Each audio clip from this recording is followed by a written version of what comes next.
ప్రభునామానికి మహిమ కలుగును గాక. ఎందరికి నా హృదయపూర్వక వందనాలండి. బాగున్నారు కదా మీ అందరు?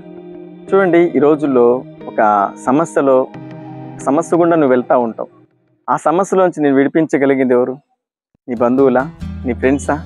ఎవ్వరు విడిపించలేదండి. కానీ అది ప్రభువుకే సాధ్యం. చాలా విషయాల్లో మనం అలసిపోయినప్పుడు, సొమ్మసిల్లిపోయినప్పుడు ఎవరి దగ్గరికి రావాలి? మీకు ఒక మాట జ్ఞాపకం చేస్తాం. ఇర్మియా గ్రంథం 18వ అధ్యాయం 1వ వచనం. యెహోవా యొద్ద నుండి ఇర్మియాకు ప్రత్యక్షమైన వాక్కు, నీవు లేచి కుమ్మరి ఇంటికి పొమ్ము. దేవునికి స్తుతి కలుగును గాక. ఇక్కడ ఇర్మియా దగ్గరకు వచ్చిందండి దేవుని వాక్కు. ఏం చెప్పాడు? నువ్వు లేచి కుమ్మరి ఇంటికి పొమ్మన్నాడు.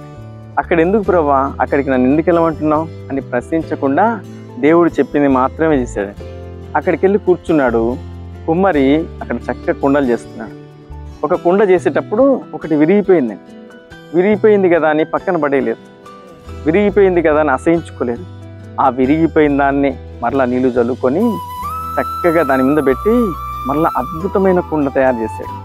అది అయిన తర్వాత ప్రభు మాట్లాడుతున్నాడు, మీరందరూ నా చేతిలో ఉన్నారు, కుమ్మరి వాడు చేసినట్టు నేను మీకు చేయలేనా? అద్భుతమైన మాట కదండి. అవును, ఈరోజు చాలా విషయాల్లో మనం విరిగిపోయిన స్థితిలో ఉంటాం, నలిగిపోయిన స్థితిలో ఉంటాం, పగలగొట్టబడిన స్థితిలో ఉంటాం. ప్రభు అంటున్నాడు, మీరు నా యొద్దకు రండి, నా చేతిలోకి రండి. మీ జీవితాన్ని నా చేతిలో పెడితే నేను మరలా సరి చేస్తాను, మరలా బాగు చేస్తాను. విరగొట్టబడిన నిన్ను ఆ కుమ్మరివాడు ఎలాగైతే బాగు చేసి అందంగా తయారు చేశాడో అంతకంటే నేను మరి అందంగా మిమ్మల్ని చేస్తాను. అందరినీ 2 చేతులు చాపి పిలుస్తున్నాడండి. ఈరోజు దేవుడు పిలుస్తూనే ఉన్నాడు, కానీ దేవుని చేతిలోకి మనం వెళ్ళలేకపోతున్నాం. ఆయన చేతుల్లోకి కాకుండా ఎక్కడికంటే అక్కడ వెళ్తున్నాం. ఎవరి దగ్గరికంటే వాళ్ళ దగ్గరికి వెళ్తున్నాం.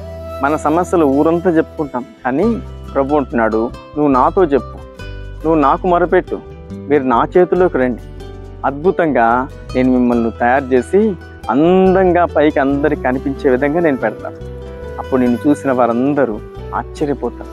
ఈ కుండ పగలగొట్టబడింది కదా, ఈ కుండ ఒక ఆనకంద విరిగిపోయింది కదా, ఎంత బాగా తయారు చేశాడు అని నిన్ను చూసి అనుకునే విధంగా నీ జీవితాన్ని వెలిగిస్తాను.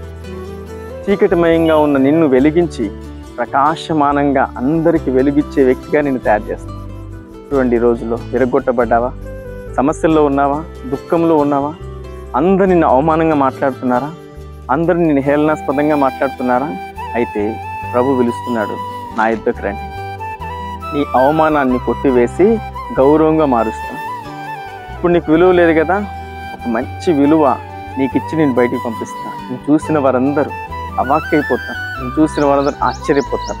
ఎప్పుడు తెలుసా? ఆయన చేతుల్లోకి వచ్చినప్పుడు. ఎక్కడున్నావో సహోదరుడా, ఆయన చేతుల్లోకి రా. ఆ కుండ కుమ్మరివాడు మంచిగా తయారు చేసినట్టు ప్రభు నిన్ను అందముగా మలచబోతున్నాడు, నిన్ను ఆశీర్వదించబోతున్నాడు. గొప్ప వెలుగును నీకిచ్చి అందరికి కనిపించే విధంగా పైన కూర్చోబెట్టబోతున్నాడు. ఇట్లా ప్రభు అట్టి కృప మనందరికీ దయచేయును గాక. ఆమేన్. అందరి కోసం ఒక చిన్న ప్రార్థన చేస్తాం. మహాపరిశుద్ధుడా, నీకు స్తోత్రములు నాయన. ఈ మాటలు వింటున్న ప్రతి బిడ్డలు ఎవరైతే విరగొట్టబడ్డారో, పగలగొట్టబడ్డారో, ప్రభు చేతుల్లోకి వచ్చినట్లు వారికి మనసు సిద్ధపరచమని ప్రార్థిస్తున్నాం.